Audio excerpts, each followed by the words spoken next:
আজকের ভিডিওতে কথা বলবো ফাইন্যান্সিয়াল রিভিউটা কি? ফাইন্যান্সিয়াল রিভিউ কেন হয়? এবং এইটাকে আমরা বেস্ট ইউটিলাইজ করে কিভাবে একটা ক্রেডিট কার্ডের হাই লিমিট আমরা ক্রেডিট কার্ডে অ্যাচিভ করতে পারি। সো ফাইন্যান্সিয়াল রিভিউটা হচ্ছে যখন আপনি একটা ক্রেডিট কার্ডের জন্য এপ্লাই করেন, ক্রেডিট কার্ডের কোম্পানি বা ব্যাংকগুলো কিন্তু আপনার কোনো প্রকার পার্সোনাল গ্যারান্টি ছাড়া আপনাকে অনেক বড়, বড় অ্যামাউন্টের লিমিট দিয়ে দিচ্ছে লাইক $3000 অথবা $5000। ওরা একটা পর্যায়ে আপনার কাছ থেকে একটা ব্যাংকিং ডকুমেন্ট চাবে লাইক ব্যাংক স্টেটমেন্টস চাইতে পারে, আপনার ট্যাক্স রিটার্ন ফাইলগুলো চাইতে পারে।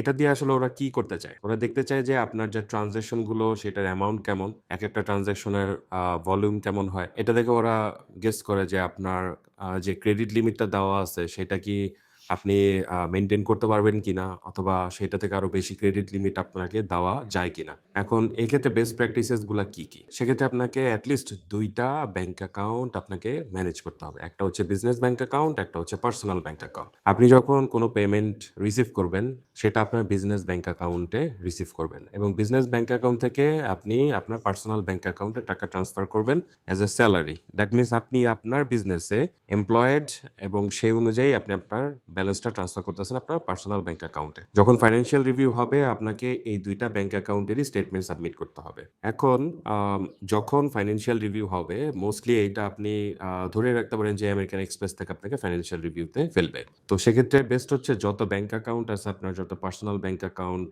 সেগুলাতে যে ট্রান্সেকশন গুলো হইছে ২ টা ৩ টা হোক ৫ টা হোক ডাজন্ট ম্যাটার। ওরা যেটা চায় লাস্ট 60 ডেজ এর অথবা লাস্ট 90 ডেজ এর একটা ফাইন্যান্সিয়াল ট্রান্সেকশন স্টেটমেন্ট চায় ওরা। এটা আপনার বিজনেস ব্যাংক অ্যাকাউন্টের জন্যও দিবেন, আপনি আপনার পার্সোনাল ব্যাংক অ্যাকাউন্টের জন্যও দিবেন।